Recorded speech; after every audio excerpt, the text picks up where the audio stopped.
तो हम कन्या लगन के चार्ट में विभिन्न भावों में केतु की प्लेसमेंट के बारे में चर्चा कर रहे थे। इस वीडियो में देखेंगे अब आपके 11वें भाव में अगर केतु स्थित हो कर्क राशि में, तो यहाँ वास्तव में आपको केतु का किस प्रकार का प्रभाव देखने को मिल सकता है। केतु अगर यहाँ चंद्रमा के घर में स्थित है, तो देखिए यहाँ से आपकी जो भी एक्सपेक्टेशंस जुड़ी हुई होंगी, आपकी जो भी अपेक्षाएं इस हाउस से होंगी, वो कहीं ना कहीं कम हो जाएंगी केतु के यहाँ बैठने की वजह से। क्योंकि यहाँ केतु इस हाउस की एनर्जी को सोखने का या एब्जॉर्ब करने का काम करेंगे, इसलिए वो यहाँ काफ़ी ज़्यादा कमी उत्पन्न करेंगे। इसलिए आपको हो सकता है कि धन वगैरह कमाने के मामले में बहुत ज़्यादा दिक्कतें आएँ शुरुआत में, और आप कभी-कभी बहुत ज़्यादा रिस्क भी लेंगे पैसे के मामले में।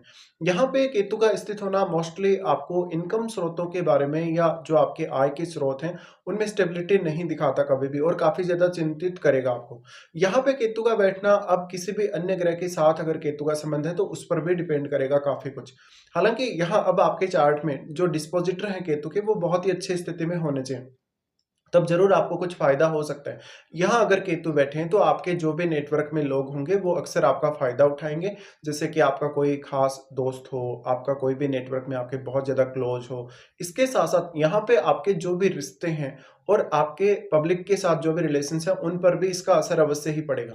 केतु यहाँ स्थित हैं, तो वो एक समय बाद आपकी इच्छाओं को ख़त्म करने का काम करेंगे। आपकी भावनाओं को वो कहीं न कहीं कम करेंगे, क्योंकि इस हाउस की एनर्जी को केतु कहीं न कहीं कम करने का काम कर रहे हैं। इस हाउस की एनर्जी को वो सोखने का काम कर रहे हैं। तो यहाँ पे अब कोई भी अन्य ग्रह का सपोर्ट अगर केतु को नहीं हो, जैसे कि जुपिटर जैसे ग्रह का सपोर्ट अगर नहीं हो, तो उन मामलों में फिर आपको और भी ज़्यादा दिक्कतें आ सकती हैं। इस प्रकार का केतु है, तो जातक को अपनी इनकम को प्लान करने में काफ़ी कठिनाई होगी। जातक को अलग-अलग स्रोतों से जो भी इनकम प्राप्त होगी, जातक उसको अच्छे से मैनेज नहीं कर पाएगा। जातक की जैसे-जैसे उम्र बढ़ती जाएगी, वैसे-वैसे वो कहीं न कहीं इस हाउस से थोड़ा डिटैच होता जाएगा। उसको हमेशा ही अपने नेटवर्क के साथ जो ज लोग जुड़े हैं कहीं न कहीं आपके नेटवर्क में, उनसे कोई न कोई आपको समस्या रहेगी, उनसे कोई न कोई आपको शिकायत हमेशा ही नज़र आएगी। तो 11th हाउस से अब डील करना आपके लिए आसान नहीं होने वाला केतु के यहाँ होते हुए। इसके साथ-साथ आपको केतु के साथ बैठे हुए प्लैनेट्स को देखना पड़ेगा। अगर आपका कोई भी प्लैनेट केतु के साथ बैठा है, तो क्या वो रेट्रोग्रेड है या क्या वो नॉर्मल स्थिति में है या मार्गी स्थिति में है, ये आपको देखना चाहिए। केतु के साथ जो भी ग्रह बैठा हुआ रहेगा, उसका प्रभाव यहाँ अवश्य ही पड़ेगा। लेकिन कहीं न कहीं केतु उस ग्रह की एनर्जी को काफ़ी कम करने का काम कर रहे हैं यहाँ पे। तो उस ग्रह से अगर आपको कोई भी प्रकार का गेन प्राप्त करना है या 11th हाउस से रिलेटेड आपको उस ग्रह से रिलेटेड कोई रिज़ल्ट प्राप्त करना है, तो उसमें आपको काफ़ी ज़्यादा कठिनाइयाँ होंगी। अगर कोई भी वक्री ग्रह अगर केतु के साथ बैठे, तो उसका प्रभाव आपको अलग तरीके से देखना होगा, और अगर कोई भी सामान्य स्थिति में या मार्गी स्थिति में ग्रह यहाँ केतु के साथ बैठा हो, उसका प्रभाव अलग होगा। जैसे मान लीजिए कोई भी ऐसा ग्रह है जो यहाँ केतु के साथ रेट्रोग्रेड होके बैठा है, उस केस में केतु उस पर अपना सर्वाधिक प्रभाव डाल सकते हैं। लेकिन अगर कोई भी मार्गी स्थिति में या सामान्य स्थिति में यहाँ ग्रह बैठेगा, तो उस पर केतु उतना अधिक प्रभाव नहीं डाल पाएंगे। साथ में जो भी यहाँ ग्रह बैठा है, उसका चंद्रमा के साथ किस प्रकार का संबंध है, ये आपको जरूर देख लेना। अगर वो ग्रह एक फायरी प्लैनेट हुआ, तो आपको कुछ यहाँ काफ़ी सारी जो दिक्कतें हैं या कन्फ्यूजन है, उसका सामना करना पड़ सकता है। लेकिन अगर एक वो सामान्य ग्रह हुआ या एक बहुत ही शुभ ग्रह हुआ, तो उस केस में उस ग्रह की जो क्वालिटीज़ होंगी, उनमें कमी आएगी। अगर मान लीजिए यहाँ किसी जातक का जैसे जुपिटर अगर स्थित है, तो जुपिटर यहाँ रेट्रोग्रेड नहीं होने चाहिए। अगर यहाँ जुपिटर रेट्रोग्रेड होंगे, तो जुपिटर का पूर्ण रूप से शुभ प्रभाव आपको नहीं देखने को मिलेगा, और इस वजह से आपको काफ़ी सारे इश्यूज आएँगे। यहाँ केतु के साथ अगर जुपिटर बैठे हों, तो सामान्य स्थिति में ही जुपिटर हो, तब ज़्यादा बेहतर है। तब आप अच्छे से अपनी सोच के हिसाब से, समझ के हिसाब से निर्णय ले सकते हैं अपने धन संबंधी मामलों में। इस प्रकार का केतु मोस्टली ये दिखाता है कि आप दूसरों को हेल्प करने में हमेशा आगे रहेंगे। दूसरों को हेल्प करने में हमेशा ही अपने आप को प्रायोरिटी देंगे, और आप दूसरों का फ़ायदा ही करेंगे हमेशा। लेकिन खुद के लिए हो सकता है कि आप अपने धन को, संपत्ति को उतने अच्छे से मैनेज ना कर पाएँ। इसके साथ-साथ दूसरे लोग आपका हमेशा ही फ़ायदा उठाते हुए नज़र आएँगे, चाहे वो धन संपत्ति का मामला हो या कोई भी अन्य मामला। यहाँ पे जब भी आप कोई बिज़नेस वग़ैरह करते हैं, तो उसमें भी आपको काफ़ी सारे इश्यूज़ रहेंगे। इस प्रकार का केतु थोड़ा स्पेकुलेटिव भी आपको बनाता है, क्योंकि यहाँ राहु का प्रभाव भी रहेगा केतु पर। साथ में आपके 5वें भाव में राहु स्थित हैं, तो आपको कोई भी लॉटरी वगैरह, सट्टा वगैरह की चाहत भी रहेगी कि आपको ऐसे स्रोतों से इनकम हो। लेकिन आप अगर ऐसा कर रहे हैं, तो आप बहुत ही ज़्यादा रिस्क ले रहे हैं। यहाँ पे आप कोई भी ब्लाइंडली फैसला ना लें अपनी अर्निंग्स को लेके या अपने धन को लेके, वरना इस प्रकार का केतु आपको काफ़ी ज़्यादा कन्फ्यूज़ करेगा और किसी न किसी तरीके से आपको शुरुआती एज में आपको काफ़ी लालच देगा। केतु यहाँ बैठे हैं तो अगर कोई भी अन्य ग्रह का प्रभाव जैसे मंगल जैसे ग्रह का अगर प्रभाव है, तो मंगल काफ़ी ज़्यादा फायरी प्लैनेट है, इसलिए फिर आपसे बहुत सारी गलतियाँ होंगी और उन गलतियों की वजह से आपको इमोशनल इश्यूज़ तो होंगे ही होंगे, आपको काफ़ी सारी अन्य परेशानियाँ भी होंगी, जैसे कि धन का नुकसान होना या आपकी जो चाहत है किसी भी काम को पर्टिकुलर काम को करने की वो आप उस तरीके से नहीं कर पा रहे या उस वे में आप उस काम को नहीं ले पा रहे कहीं न कहीं। तो प्रत्येक काम जो भी आप करना चाहते हैं उससे आपकी हमेशा कोई न कोई एक्सपेक्टेशन जुड़ी हुई है। आपका उस काम से लगभग कोई न कोई फ़ायदा तो अवश्य जुड़ा हुआ ही है।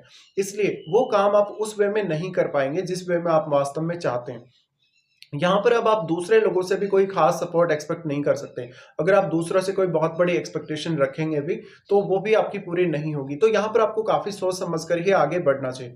यहाँ केतु की प्लेसमेंट है, तो केतु अक्सर आपको धन के स्रोत बहुत सारे दे सकते हैं, क्योंकि आप काफ़ी इंटेलिजेंट होंगे, आपके 5th हाउस में राहु भी स्थित होंगे। लेकिन यहाँ राहु का प्रभाव भी केतु पर रहेगा, लेकिन सीमित मात्रा में ही रहेगा, क्योंकि राहु और केतु के मध्य 180 डिग्री का जो एक्सिस बना हुआ है या जो कोण बना हुआ है, एंगल बना हुआ है, कहीं न कहीं वो एंगल हमेशा ही बना हुआ रहेगा।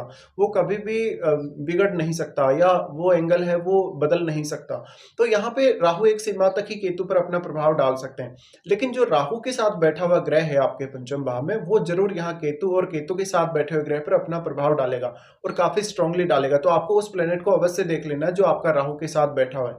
इसके साथ-साथ उस प्लैनेट का जो संबंध है अन्य किन-किन भावों से है और वो वास्तव में आपके चार्ट में कौन से भाव का स्वामी, ये भी आपको चेक करना चाहिए। केतु के साथ आपके चार्ट में जिन भी भावों के स्वामी बैठे हैं, उन भावों को आपको देखना है, उन भावों से जुड़े हुए आपके रिश्ते, आपके कोई भी प्रकार का अगर आपको गेन प्राप्त हो रहा है, फ़ायदा हो रहा है उस हाउस से, स्पेशली फाइनेंशियल गेन, तो उन मामलों में आप कभी भी बेहतर डिसीज़न नहीं ले सकेंगे और उस प्लैनेट का भी आप उतना अधिक फ़ायदा नहीं उठा सकते। तो केतु के साथ कोई भी ग्रह अगर रेट्रोग्रेड होके बैठेगा, तो वो केतु की ही डायरेक्शन में मूव करेगा और वो आपके 10th हाउस की तरफ मूव करेगा, तो कहीं न कहीं उसका प्रभाव या उसका इम्पैक्ट आपके करियर पर भी आएगा। केतु के साथ जो भी ग्रह रेट्रोग्रेड होके बैठेगा, केतु उसकी क्वालिटीज़ को बहुत कम कर देगा। इसलिए उस ग्रह से संबंधित काम करने के लिए अब आपको हार्ड वर्क ज़्यादा करना पड़ेगा। ज़्यादा अच्छे से प्लानिंग करनी पड़ेगी, ज़्यादा सोचना पड़ेगा।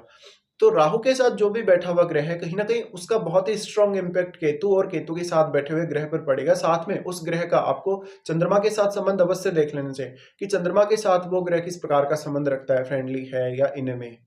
यहाँ पे देखिए अब आपकी महादशा भी मैटर करेगी। आपकी महादशा क्या वास्तव में केतु की महादशा आपको है या नहीं है, या केतु के साथ बैठे हुए ग्रह की भी अगर महादशा हो, तो कुछ हद तक आपको केतु के प्रभाव उस दशा में भी देखने को मिलेंगे। इसके साथ-साथ कोई भी प्लैनेट जो केतु के साथ स्थित है, उस प्लैनेट से संबंधित आपको पहले ही तैयारी करनी होगी हमेशा ही।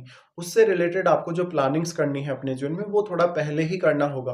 अदरवाइज़ आप जब लास्ट में जब आप अपना फाइनल डिसीज़न लेंगे या जब भी आपका डिसीज़न लेने का टाइम आएगा, हो सकता है कि आप काफ़ी ज़्यादा डिले कर दें, क्योंकि आप यहाँ बहुत ज़्यादा पज़लिंग कंडीशंस में रहेंगे। आपका फाइनल डिसीज़न किसी भी पर्टिकुलर काम को लेके कभी-कभी नहीं हो पाएगा और उस वजह से आपको नुकसान भी होगा। तो यहाँ मेनली केतु जो है वो आपको रिश्तों में, आपको अन्य कार्यों में काफ़ी ज़्यादा तकलीफ देने का काम करेंगे, क्योंकि यहाँ की एनर्जी को वो सोखने का काम कर रहे हैं।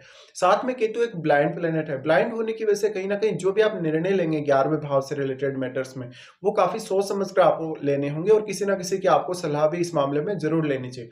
तो कुछ इस प्रकार के प्रभाव आपको केतु देंगे जब भी वो आपके 11वें भाव में स्थित होंगे।